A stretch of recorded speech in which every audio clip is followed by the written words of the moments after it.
Hi all and welcome to my channel, and today we're going to have a look at another of my prototypes, House Not For Sale. House Not For Sale is a ghastly struggle between the not so dead and the living for 1 to 5 ghosts ages 12 plus. It's a rather creepy game, ideal for Halloween or late nights in the winters. The players are ghosts, and they need to protect their house from the intruders that want to own the place. The ghost that has scared away the most visitors after the 3rd night or after 9 rounds wins the game. If there are still visitors present in the house at the end of the 3rd night, the ghosts or ghosts that have walked into the light wins the game. A game of House Not For Sale is divided in 3 days, consisting of 9 rounds in total. 3 rounds represent a 24-hour day. A day is divided into a day round, an evening round, and a night round. During the day round, a number of visitors are drawn blindly from the bag.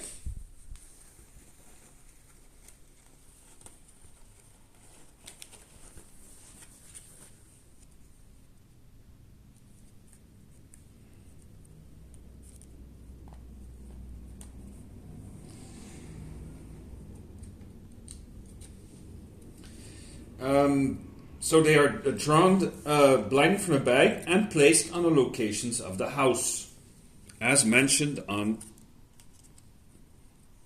their visitor token. See? So sometimes they will come alone, like for instance the architect, and she starts in the attic.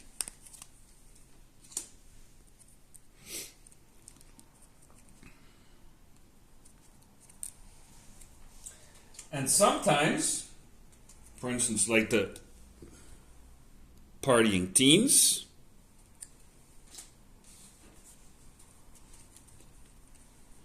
they come as an entire group.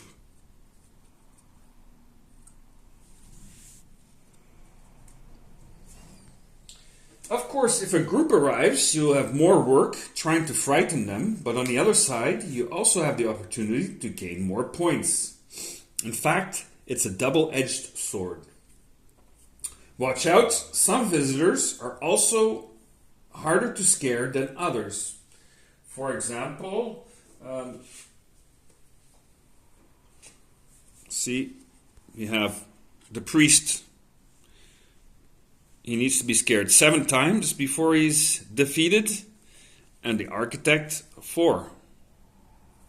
But sometimes visitors, such as the priest, also have special abilities. So, for instance, the priest, at the end of a turn, blindly discard a haunt card from the current player's hand.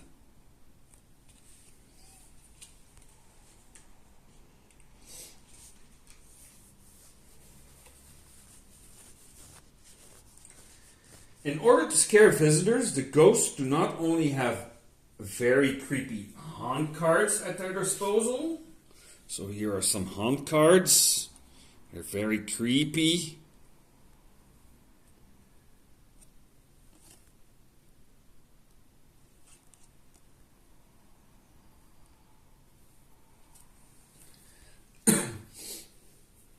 But also a number of energy points to spend. If they should ever drop off the energy track, they will not be able to scare anymore until the next day. The first prerequisite in order to haunt is that they find themselves in the same room as one or more of the visitors.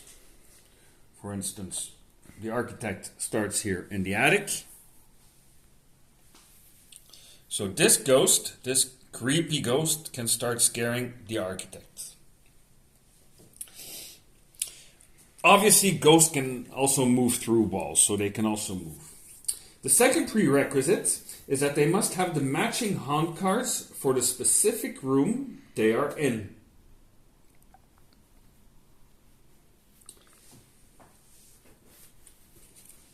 So say, for example, this ghost is located in the attic. Let's see if he has any attic cards, because you can see the symbols here, yeah. So that ghost will be able to scare. For how many? For one scare point, and he costs him 2 energy points. The third prerequisite is that they can play an illegible haunt card according to the correct card sequence. All the ghosts have their own personal deck of cards. These can never be shuffled. The ghosts, since they are not amongst the living anymore, only have one rule to follow: the card sequence. If they want to scare during the day or evening, they will have to follow the uneven card sequence. In other words, they can only play haunt cards 1, 3, 5, 7, etc. of their deck. During the night, they will have to follow the even card sequence. They can only play haunt cards 2, 4, 6, 8, etc. It is crucial for the ghost to not doubt too much if they will play that haunt card or not. Why? If they run through their entire deck, their turn is automatically over.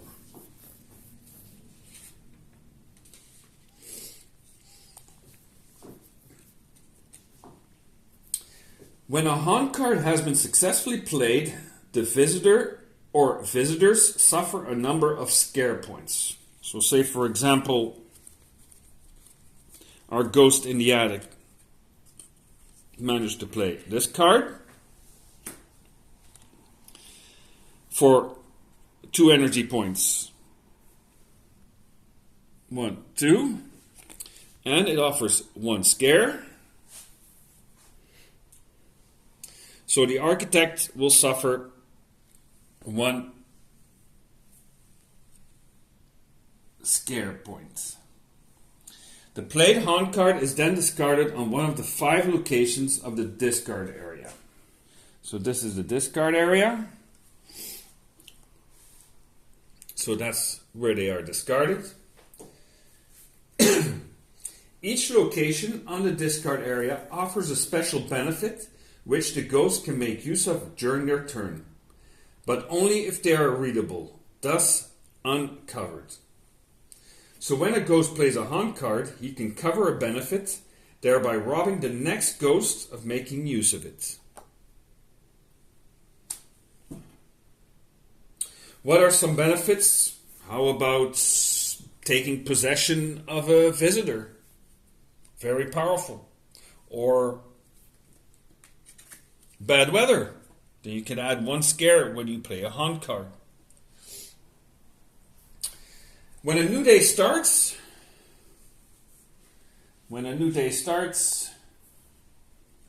the player who has the least cards left in his deck will be able to take the deck of cards from the discard area, thereby uncovering a benefit for the following phase. So say, for example,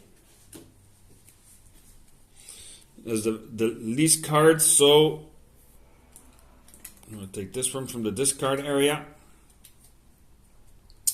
These cards can be placed on top or underneath the cards, which the ghosts still have in their personal deck. Remember, shuffling is not allowed. Then the ghost with the most cards starts the next round. Amongst the various haunt cards, there are also walk into the light cards. Some visitors have the special ability that they can communicate with the dead. If a player has a walk into the light card and he can play it on a visitor that can lead him into the light, they will be out of the game. Out of the game? But why would you want to do that? Well, all ghosts lose the game if they are not able to scare all the visitors by the end of the night round of the third day.